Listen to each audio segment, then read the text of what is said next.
चलो बच्चा स्टार्ट करते हैं एक और नए सम के साथ। ये सम में इंफॉर्मेशन क्या दे के रखा हुआ है, तो बच्चा आप बोलोगे करंट ईयर की इंफॉर्मेशन है और परसेंटेज टर्म में हमें दिया हुआ है इंक्रीज डिक्रीज।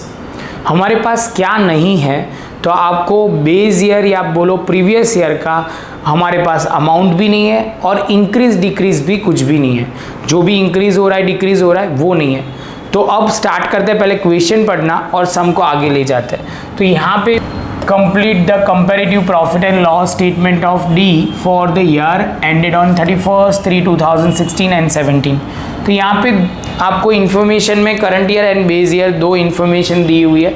तो आप बोलोगे सर यहाँ पे जो इन्फॉर्मेशन है वो क्या दी हुई है, तो यहाँ से हमें ध्यान वो रखना है।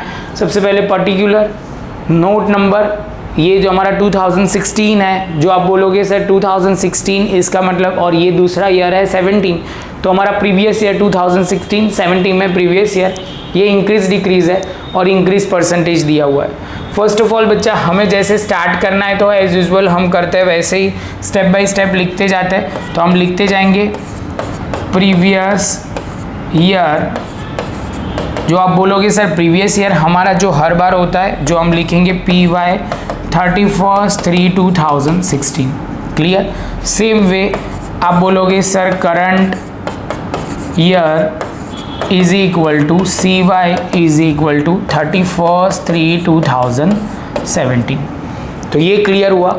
उसके बाद बच्चा अब जो आपको फॉर्मूला क्लियर कर देना है, जो बहुत इंपॉर्टेंट है और आपको ध्यान रखना पड़ेगा, वो आप बोलोगे सर हमें कौन सी ईयर की अमाउंट चाहिए, तो हम लिखेंगे अमाउंट ऑफ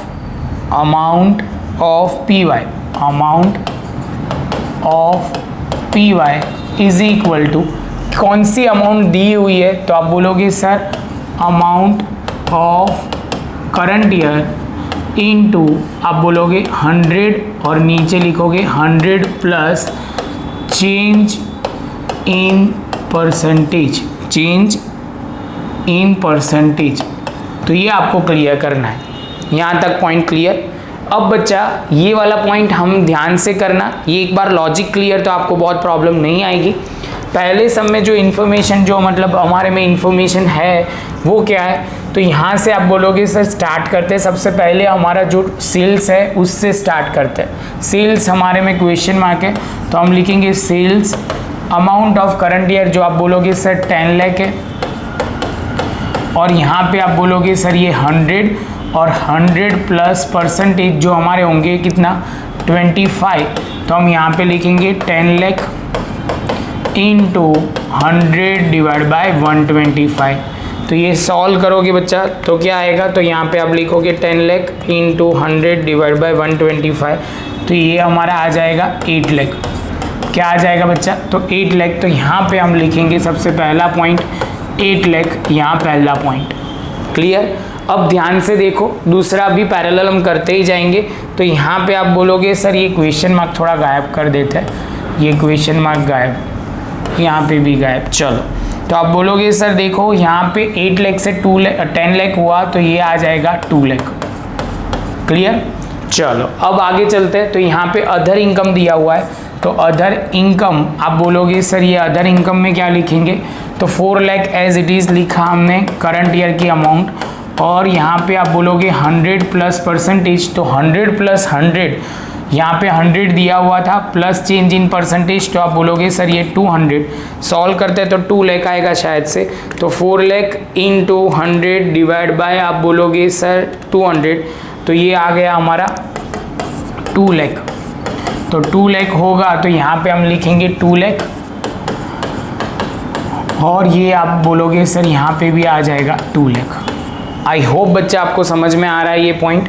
सेम वे बच्चा आगे चलते, तो यहाँ पे आप बोलोगे सर अब लिखो, अब हमारा आ रहा है ये टोटल इनकम, तो total income is equal to आप बोलोगे सर यहाँ पे लिखते हैं क्या आएगा 14 लाख इंटू आप बोलोगे सर यहाँ पे हमारे पर 100 परसेंटेज है 40, तो आप बोलोगे 140 हो जाएगा 100 प्लस परसेंटेज, तो लिखते हैं 14 लाख इंटू 100 डिवाइड बाय 140। तो यहाँ पे होगा कितना, तो ये हो जाएगा 10 लाख। क्या हो जाएगा 10 लाख। तो यहाँ पे हम लिखना स्टार्ट करते हैं, तो यहाँ पे होगा 10 लाख और आप बोलोगे सर ये इंक्रीज 4 लाख का होगा, कैसे? तो 14 लाख माइनस 10 लाख तो 4 लाख होगा। सेम वे बच्चा एक्सपेंस की बारी करते हैं, तो यहाँ पे एक्सपेंस, तो आप बोलोगे सर एक्सपेंस 4 कितना है? तो 4 लाख है, तो यहाँ पे हमने 4 लाख लिखा। यहाँ पे आप बोलोगे सर ये 100% है, सेम चीज़ यहाँ वाली आई, तो अब बच्चा मैं ये वाला स्टेप डायरेक्टली लिख देता हूँ। तो यहाँ पे आप बोलोगे सर लिखो, यहाँ पे सीधा होगा कितना? तो यहाँ पे हम लिखेंगे 2 लाख और यहाँ पे भी 2 लाख ही आएगा, सेम चीज़ है इसलिए। चलो 10 लाख की बात आई, तो आप बोलोगे सर ये क्या है? 10 लाख प्रॉफिट बिफोर टैक्स। तो यहाँ पे आप बोलोगे सर ये 10 लाख इंटू 10 लाख इंटू 100/125, 100/125। तो यहाँ पे आप बोलोगे सर 10 लाख इंटू 100/125, तो आप बोलोगे सर ये 8 लाख आएगा। क्या आएगा? तो 8 लाख आएगा। तो यहाँ पे हमने लिखा 8 लाख, 8 लाख को बढ़ के आप बोलोगे सर ये हो जाएगा 10 लाख, तो इसका मतलब 2 लाख यहाँ पे आएगा। सेम वे बच्चा लास्ट पॉइंट हमारा जो है वो आप बोलोगे सर लास्ट पॉइंट हमारा क्या है? इनकम टैक्स 30% बोला हुआ है, तो 30% हम डायरेक्ट भी कर सकते हैं और ये परसेंटेज इंक्रीज डिक्रीज में भी कर सकते हैं, क्योंकि हमारे पास 8 लाख आ गया है। तो 8 लाख इंटू 30% करोगे तो 2,40,000 होगा। फिर से एक बार बोल रहा हूँ, 8 लाख के 30% करोगे तो 2,40,000 और यहाँ पे आप बोलोगे सर इंक्रीज हुआ 60,000। सेम वे 8,40,000 में से माइनस करोगे तो ये आ जाएगा 5,60,000 और यहाँ पे आप बोलोगे सर 5,60,000 माइनस 7 लाख करोगे तो ये होगा 1,40,000। आई होप बच्चा आपको ये पॉइंट समझ में आया, क्लियर हो गया होगा। तो प्रॉपर वर्किंग नोट के साथ समझ के करना तो आपके लिए बहुत इजी होगा, डिफ़िकल्ट ज़रा सा भी नहीं है, बस थोड़ी प्रैक्टिस और थोड़ा ध्यान रखना है। प्रॉपर नोटबुक में लिख लो। मिलते हैं बच्चा नेक्स्ट लेक्चर में नए सम के।